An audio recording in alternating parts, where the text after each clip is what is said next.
South India Shopping Mall, The Wedding Mantra, Sarikotta Wedding Collection, South India Shopping Mall. మనతో పాటు ఉన్నారు ప్రముఖ ఆయుర్వేద వైద్య నిపుణులు చిట్టుబుట్ల మధుసూదన్ శర్మ గారు. వారితో మాట్లాడతాం. డ్రై ఫ్రూట్స్ ఆరోగ్యానికి ఎంతో మంచిది అనేసి అంటూ ఉంటారు, కానీ దీంట్లో జీడిపప్పు దానికి వ్యతిరేకం అంటూ ఉంటారు. జీడిపప్పు అధికంగా తీసుకోవడం వల్ల కొవ్వు శాతం పెరిగిపోతుంది, హార్ట్ అటాక్స్ వస్తూ ఉంటాయని చాలామంది చెప్తూ ఉంటారు. ఇది అపోహ, నిజమా? మరి జీడిపప్పు వాడకం ఎంతవరకు కరెక్ట్? దీని గురించి ఆయన అడిగి తెలుసుకుందాం. నమస్తే సార్. నమస్తే సార్, జీడిపప్పు మన డ్రై ఫ్రూట్స్లో మిగతా అన్నీ కంపేర్ చేసుకుంటే జీడిపప్పు ఆరోగ్యానికి హానికరం, ఇది ఎక్కువ తీసుకోకండి, కొలెస్ట్రాల్ పెరిగిపోతుంది, హార్ట్ స్ట్రోక్ ఇవి వస్తూ ఉంటాయి అనేసి అంటూ ఉంటారు. నిజమేనా? చాలా మంచి ప్రశ్నమా. ఈ మధ్యకాలంలో వివిధ రకాలైనటువంటి కారణాల వల్ల, ఈ సోషల్ మీడియా ప్రచారం వల్ల, ఆరోగ్యం పైన స్పృహ అవగాహన పెరగడం వల్ల చాలామంది ఈ డ్రై నట్స్, డ్రై ఫ్రూట్స్కు అలవాటు పడుతున్నారమ్మా. ఇది ఆరోగ్యకరమైనటువంటి పరిణామమే సమాజంలో. కానీ మీరు అన్నట్లు ఈ డ్రై ఫ్రూట్స్లో ముఖ్యంగా ఈ క్యాష్యూ నట్స్, జీడిపప్పుకు సంబంధించిన అనేక రకాలైన అపోహలు ఉన్నాయమ్మా. వాస్తవాలు తక్కువ ఉన్నాయి, ప్రజలకు తెలిసినటువంటివి, అపోహలు ఎక్కువ ఉన్నాయి.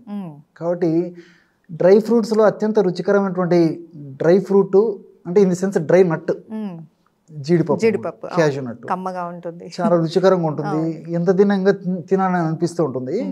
సో దీన్ని స్వీట్స్ తయారీలో అంటే పాయసము, హల్వా, పొంగలి, స్వీట్స్ పొంగలి ఇలాంటి వాటిలో వాడుతుంటారు, లడ్డుల్లో కూడా వాడుతుంటారు. అట్లే ఈ కార పదార్థాలు, బూందీ, మిక్చర్ ఇలాంటి వాటిలో కూడా వాడుతుంటారు. బెల్లము తర్వాత ఈ పంచదార కలిపి వాడుతుంటారు, లేదా ఉప్పు కారం జల్లేసి ఇట్లా వాడుతుంటారు. మన జీవన విధానంలో, ఆహార విధి విధానంలో జీడిపప్పు నా పద్ధతిలో ఉపయోగిస్తుంటారు.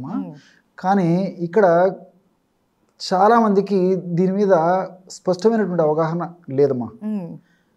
యాక్చువల్గా ఏంటంటే జీడిపప్పులో అత్యద్భుతమైనటువంటి పోషక విలువలు ఉన్నాయి. ఈ కాలంలో వచ్చేటువంటి జబ్బులు అంటే కార్బోహైడ్రేట్స్ ఎక్కువగా తీసుకోవడం వల్లనే ఈ కాలంలో అనేక రకాలైన జబ్బులు వస్తున్నాయి. కార్బోహైడ్రేట్ శాతం తక్కువ, అందులో ప్రోటీన్స్ ఎక్కువ ఉన్నాయి, తర్వాత ఫ్యాట్స్ ఎక్కువ ఉన్నాయి, ఫైబర్ ఉంది. వీటితో పాటు ఆర్జమం అని చెప్పేసి ఒక అమినో యాసిడ్, దీంతో పాటు కాల్షియము, ఫాస్ఫరస్ ఇలాంటి మినరల్స్, అనేక రకాలైనటువంటి దేహానికి ఉపయోగపడేటువంటి ఈ బి కాంప్లెక్స్ ఫ్యాక్టర్స్ ఇవన్నీ ఉన్నాయమ్మా. పోషకయుక్తమైనటువంటి ద్రవ్యము ఈ యొక్క డ్రై నట్టు, ఈ క్యాష్యూ నట్ అంటే అతిశయోక్తి కాదు. కానీ ఇక్కడ దీని పరిధులు, పరిమితులు అయితే దీనికి ఉన్నాయమ్మా. ఇక్కడ మీరు అడిగినట్లు కొలెస్ట్రాల్ పెరుగుతుందనే ఉద్దేశంతో తినరు అని చెప్పేసి ఇంతకుముందు చెప్పారు కదమ్మా. చాలా మందికి కొలెస్ట్రాల్కి, కొవ్వుకి తేడా తెలియదు అమ్మా. కొవ్వు వేరు, కొలెస్ట్రాల్ వేరుమా. సో కొన్ని పదార్థాల్లో కొవ్వే ఉంటే, కొన్ని పదార్థాల్లో కొవ్వు, కొలెస్ట్రాల్ రెండు ఉంటాయి. ఉదాహరణకి ఇప్పుడు ఈ వెజిటబుల్ సోర్స్ అంటే మనకు ప్రకృతిలో దొరికేటువంటి ఈ యొక్క వృక్ష సంపదలో దేంట్లో కూడా ఈ యొక్క కొలెస్ట్రాల్ ఉండదమ్మా. చాలామందికి తెలియదు.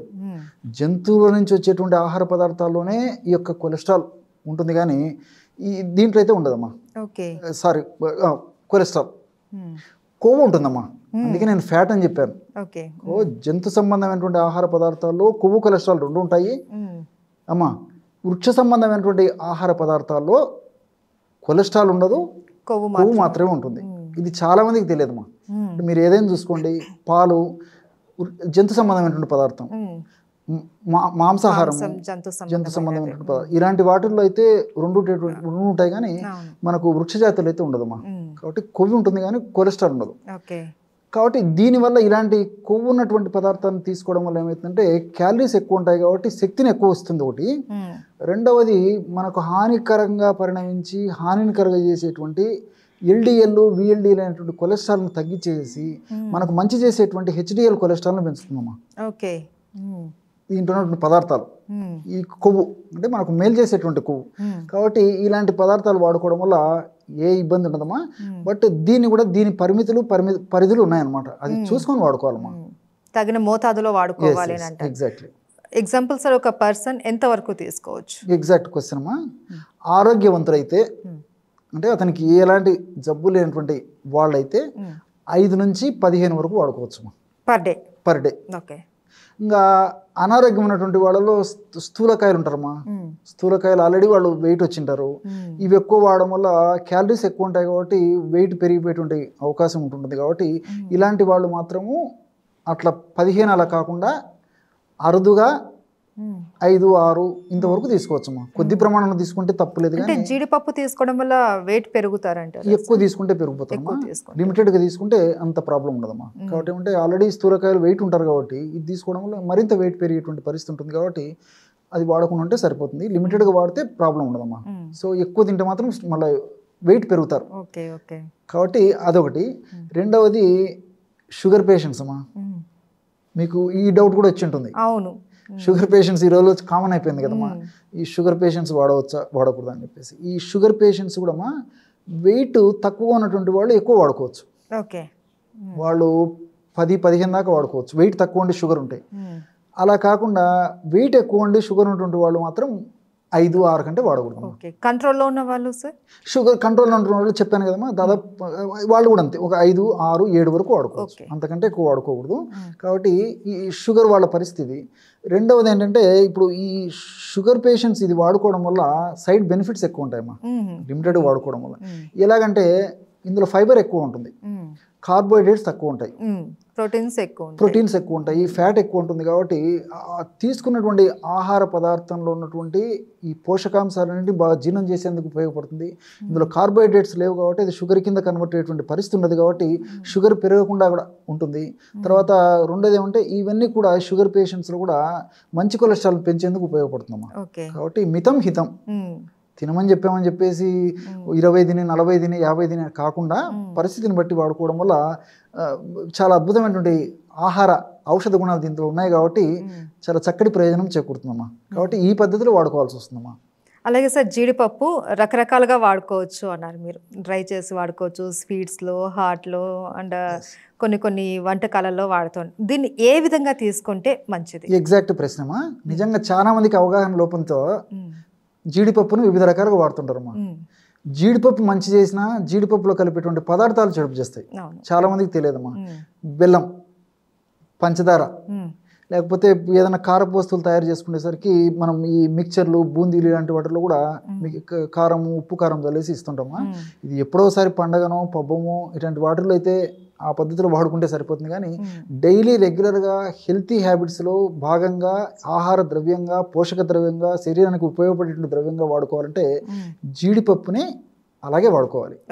అలాగే అంటే మళ్ళీ ఇక్కడ కూడా ఇంకో సందేహం వస్తుందమ్మా. ఎందుకంటే దాంట్లో ఫ్యాట్ కంటెంట్ ఎక్కువ ఉంటుంది కాబట్టి అలాగే వాడుకోవడం వల్ల కొంచెం జీర్ణం కావడం చాలా టైం తీసుకుంటుంది అనమాట. అలా కాకుండా అలాగే ఇన్ ది సెన్స్ నానబెట్టేసేస్తే దాంట్లో ఉన్నటువంటి అంశాలు చాలా తేలిగ్గా తయారైపోతాయి. నైట్ నానబెట్టి మార్నింగ్ 4-5 గంటలు నానబెట్టినా సరిపోతుంది. లేదా రాత్రి నానబెట్టేసి కూడా పొద్దున్న తీసుకోవచ్చు. అలా తీసుకుంటే ఎలాంటి ఇబ్బంది ఉండదమ్మా. కొంతమందికి ఏమంటే ఒక 5-6-7-8 జీడిపప్పులు తినేసరికి పొట్ట ఉబ్బరించడము, అనీజీగా ఉండడము, తర్వాత ఏదో ఆకలి కాకపోయినట్లు ఉండడము, ఇలాంటివన్నీ ఇబ్బందులు ఉంటాయి. సో నేను చెప్పినట్లు రెగ్యులర్గా వాడుకోవాలంటే జీడిపప్పుని కనీసం 5-6 గంటల సేపు నానబెట్టేసి తగిన మోతాదులో తగిన పద్ధతిలో వాడుకోవాలమ్మా. అట్లా వాడితే ఎలాంటి ప్రాబ్లం ఉండదు. అండ్ వన్ మోర్ థింగ్ ఏమంటే బరువు పెరగాలనుకునేటువంటి వాళ్ళు ఇంతకుముందే నేను చెప్పినట్టు ఎక్కువ వాడుకోవచ్చు, 15 వరకు కూడా వాడుకోవచ్చు. అదేవిధంగా శక్తి కావాలనుకున్నటువంటి వాళ్ళు, అదేవిధంగా ఈ గర్భవతులు, బాలింతలు, వీళ్ళందరూ కూడా తర్వాత ఎక్కువ కష్టం చేసేటువంటి వాళ్ళు, కొంతమంది బాగా కష్టం చేస్తుంటారు, నీరస పడిపోతుంటారు అనమాట. వీళ్ళందరూ కూడా ఎక్కువ శ్రమ చేసేటువంటి వాళ్ళు, వీళ్ళందరూ కూడా నేను చెప్పినటువంటి మోతాదులో వాడుకోవచ్చుమా. మిగతా వాళ్ళు మాత్రం చూసుకొని వాడుకోవాలమ్మా. పరిమితి వాడుకుంటే ఏం కదమ్మా. అవన్నీ మనకు శరీరానికి సైడ్ బెనిఫిట్స్ ఉంటాయి కానీ సైడ్ ఎఫెక్ట్స్ అయితే ఉండవు. బట్ వాడేటువంటి విధానం కూడా ఇంతకుముందే చెప్పినట్లు ఎప్పుడో ఒకసారి అయితే మిక్చర్లోనో స్వీట్స్లోనో కలుపుకొని పంచదార, బెల్లం ఇలాంటివన్నీ వేసి తీసుకోవచ్చు. కానీ రెగ్యులర్గా హ్యాబిట్ ఉండి మన ఆరోగ్యం కోసం ఉపయోగపడాలంటే ఒక 4-5 గంటలు నానబెట్టి తింటే ఎలాంటి ప్రాబ్లం ఉండదమ్మా. జీర్ణం కావడంలో ఇబ్బంది ఉండదు. పోషకాంశాలన్నీ కూడా మన బాడీకి అందుతాయమ్మా. అలాగే తింటగిన కొన్ని రకాలైన పోషకాంశాలు విసర్జన ద్వారా వెళ్ళిపోతాయమ్మా, జీర్ణం కావు. సార్ నానబెడతాం కదా, వాటర్ కూడా తీసుకోవాలా లేకపోతే ఓన్లీ పప్పు ఒకటే తీసుకుంటే సరిపోతుంది? వాటర్ అక్కర్లేదమ్మా. వాటర్ పారబోసేసి జస్ట్ ఆ పప్పు ఒకటి తింటే సరిపోతుంది. అదేమ్మా. Thank you sir. అసలు జీడిపప్పు వాడకం మీద చాలా అపోహలు ఉన్నాయి. చాలామంది భయపడి దాన్ని అవాయిడ్ చేసిన సందర్భాలు కూడా ఉన్నాయి. సో దాని గురించి చాలా చక్కగా వివరించారు. Thank you so much sir. నమస్తే.